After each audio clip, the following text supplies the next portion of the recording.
സാമേ നീ നേരത്തെ ഒരു പരിപാടി കാണിച്ചില്ല, ആ സ്പീക്കർ ഇറക്കി എറിഞ്ഞത് അത് അടിപൊളിയായിരുന്നടാ. Mass 500 bucks. അതെന്റെ ആയിരുന്നു.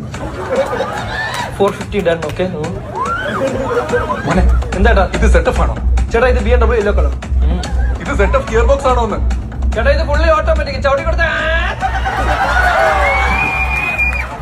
നിന്റെ അടുത്ത പടത്തിലാണ്. എന്താണ് വർക്കായിരുന്നു ഇത്? അമ്മാ ദേവി ഉഗ്രകോപി തന്നെ. ഇത് സംഭവം എന്താ? ഇതായിരുന്ന എണ്ണ തീർന്നു വേടാ. എത്ര രൂപയ്ക്ക് പെട്രോൾ അടിച്ചത്? 230 bucks. 230 പെട്രോൾ അടിച്ചിട്ടുള്ള പൊട്ടാ നീ ചേസിന് വന്നിരിക്കുന്നത്. ഈ റേറ്റ് പകുതി ബുദ്ധി മതിയായിരുന്നല്ലോ.